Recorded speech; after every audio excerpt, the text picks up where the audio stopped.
Hello guys, welcome back to my channel. তোমার সবাই কেমন আছো? আশা করি ভালো আছো, আর আমি কিন্তু অনেকটাই ভালো আছি। আর আজকে আমি একদমই বাড়িতে বসে ইন্ট্রো নেওয়ার সময় পাইনি, সেই জন্য বাইরে এসে তোমাদের সামনে ইন্ট্রোটা নিচ্ছি আর কি। আর আমি ভয়েসে দিচ্ছি কারণ এমনিতে আমার আর হবে না, বুঝতেই পেরে গেছি আর কি। তো সেই কারণেই আর বাইরে বেরিয়ে এত পরিমাণে খিদে পেয়ে গেছে, কি বলবো। সেই কারণে মাকে বললাম আগে মোমো নিই, তারপর সব কিছু বলছি। আর তোমাদেরকে তো বলাই হয়নি যে আমরা কোথায় যাচ্ছি বা কিছু। দাঁড়াও, আমি আগে মোমোটা নিয়ে নিই। এত খিদে পেয়েছে আমি কথা বলতেই পারছি না। আর বাড়িতেও এত তাড়াহুড়োর মধ্যে বেরিয়েছি, রেডি হয়েছি, গাড়ি করা ছিল, গাড়িটা আবার কি প্রবলেম হয়েছে যেন আবার টোটো করতে, অনেক ঝামেলা প্রচুর পরিমাণে। তো সেই কারণে আমি আর কিছু দেখাতে পারিনি, একদম বাইরে বেরিয়ে মোমো জাংশনে এসে মোমো খেয়ে, আমার এখানে মোমো খেতে খুব ভালো লাগে। অনেকের ভালো লাগে না, বাট আমার ভীষণ ভালো লাগে, আর আমার যেহেতু মোমো ফেভারিট, যাই হোক। তো তারপরে আমরা চেপে পড়েছি এবং নেতাজি মোড় পেরিয়ে চলে যাচ্ছি। আর যাচ্ছি হচ্ছে মাসিমণির বাড়ি, বড় মাসিমণির বাড়ি। ওখানে হচ্ছে মায়ের পুজো, সেই কারণে। এখন তো কালী পুজোটা এখন অনেক জায়গাতেই হচ্ছে, তোমরা অনেকে জানো, অনেকের জায়গাতেই অনেকেরই বাড়িতেই হয়। তো আমরা সেখানেই যাচ্ছি, বড় মাসিমণির বাড়িতে।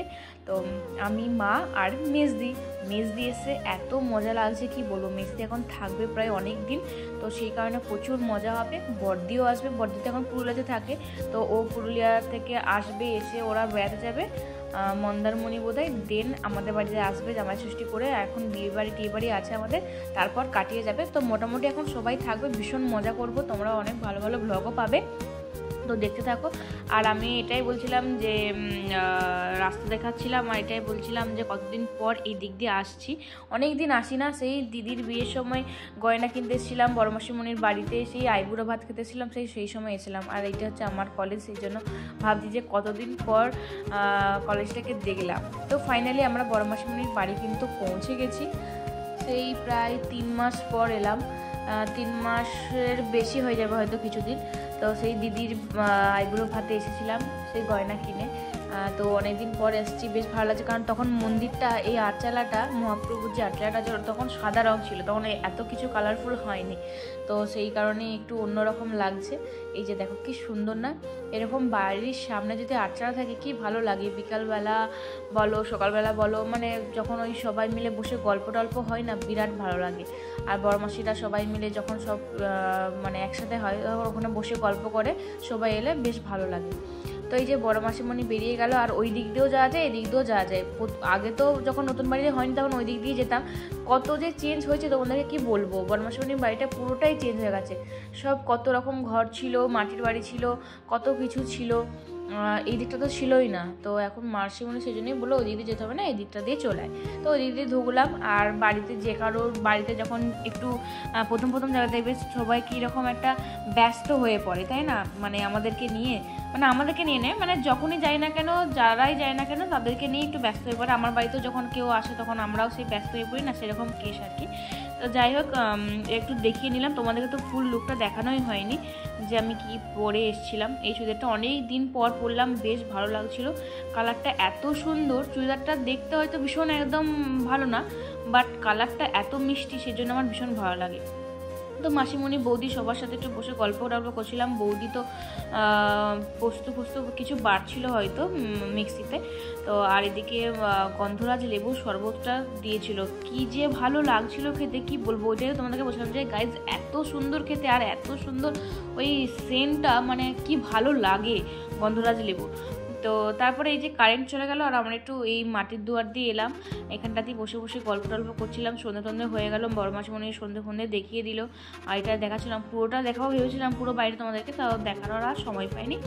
কোথাও গেলে না ব্লগ করতে ভালো লাগে না। আজকে যদিও করছি, কাল থেকে হয়তো সবাই চলে এলে আমি আর ব্লগ বানাতেই পারবো না, জানি না কোনো ব্লগ দিতে পারবো নাকি। যদি একটুখানি করি খাবার টাবারও দেখা, সেটুকুই তোমাদের সাথে শেয়ার করব। তোমরা ওই একটু মানিয়ে নিও। আমার এখন না আর ব্লগ করতে কিছু ভালো লাগে না, কারণ আর এডিটও করতে মন যায় না। আর তোমরা এতই আর দেখো না, লাইক কমেন্ট করো না, সেজন্য আমারও আর এনার্জি নেই। কিন্তু দিদিরা বলে সেজন্য করতে হয়, আর আমারও একটা অভ্যেস হয়ে গেছে সেই কারণে। তো মুড়ি খেয়ে নিলাম, দেখতে পেলে চপ দিয়ে মিষ্টিটা আমি সবটা খেতে পারবো না, হলে অর্ধেকটা দিতে বলেছিলাম। তো মুড়ি টুড়ি খাওয়ার পর এই যে চা দিয়ে দিয়েছে বৌদি, কোথাও গেলে এটাই সুবিধা, বেশ হাতের কাছে পেয়ে যায়, তারপরে উঠে পড়ি, কিছু কাজ করতে হয় না, ধুতে হয় না, ঘরে থাকলে এগুলো করতে হয়।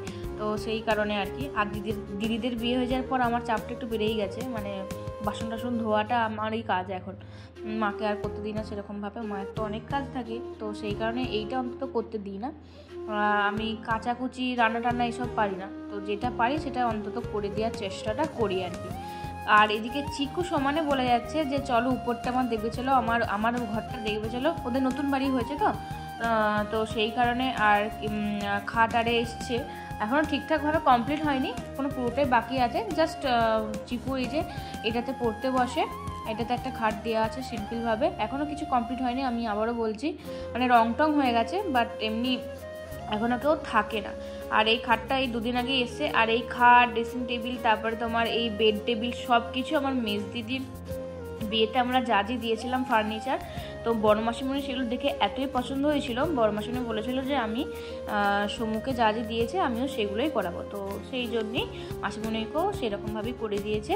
আর খুব সুন্দর হয়েছে, খুব ভালো লাগছে। আর এটাই হচ্ছে চিকু ঘর, মানে চিকু সমানে বলছে এটাতে আমি থাকবো, আমার ঘরে থাকতে হলে 50 টাকা করে দিতে হবে, মানে দাদুকে বলেছে আর কি যে শুতে হলে কিন্তু 50 টাকা করে দিতে হবে। তো এই নিয়ে বেশ হাসাহাসি হচ্ছিল। চিকু আমাদেরকে নাচও দেখাবে বলেছে, দাঁড়াও, বলছে নিচে গিয়ে নাচ দেখাবো, অনেক কিছু নাকি নাচ শিখেছে, জেনেছে, তো সেগুলো তোমার সাথে শেয়ারও করবো যদি দেখাই। আর ভীষণ ভালো লাগছিলো, কালারগুলো খুব ভালো হয়েছে, দরজার কালারগুলো খুব সুন্দর হয়েছে, বেশ আনকমন, এরকম দরজার কালার হয় না, তো বেশ ভালো লাগছিলো।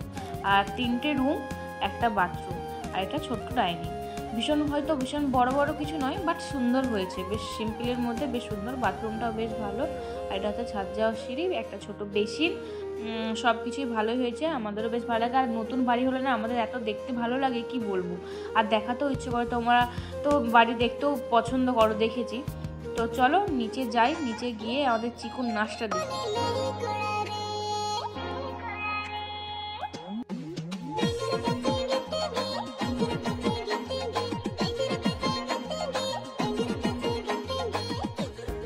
তো দেখতেই পেলে ওর নাচটা, সে একটা দম দিয়া খেলনা পাওয়া যেত না, যে দম দিয়ে দিলে কীরকম করে বাজাতো, একটা ঢাকের মতন, সেরকমটা ছিল, সে দম দিয়ে দেয় পুতুলগুলোর মতন একভাবে। আর গানটাও নাচটা এরকম। এরপর ওর লুঙ্গি ড্যান্স নাচটা দেখাবে, তো সেই কারণে লুঙ্গি টুঙ্গি পরে একদম রেডি হয়ে গেছে, তো চলো দেখবে।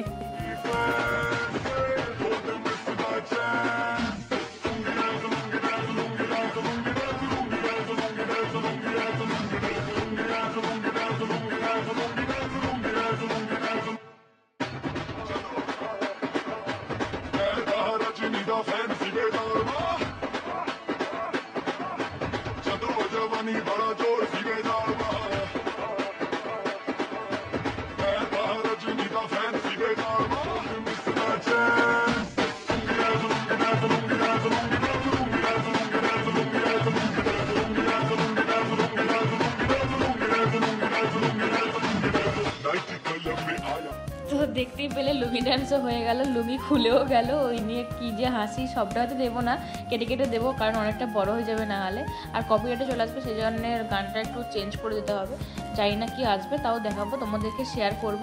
তো অনেক গল্প টল্প করার পর সবাই মিলে বসে তারপরে খেতেও দিয়ে দিয়েছিল, আর খাওয়া দাওয়া মোটামুটি কমপ্লিট। অনেক কিছু ছিল, আমি আর দেখাইনি, কারণ ঠান্ডা হয়ে যাচ্ছিলো, মাসিমণি মুখ করছিল, সেই কারণে বসে পড়েছিলাম। তো চলো এরপর আমরা শুয়ে পড়বো। আর ভিডিওটা কেমন লাগলো অবশ্যই জানাবে, যদি ভালো লাগে অবশ্যই লাইক কমেন্ট শেয়ার করতে একদম বলবে না। আর পেজে নতুন হয়ে থাকলে প্লিজ পেজটাকে ফলো দিয়ে পাশে থাকবে, সাথে থাকবে। তো চলো দেখা হবে পরের ব্লগে, যদি ব্লগ বানাই তো। ভালো থাকবে, সুস্থ থাকবে, বাই।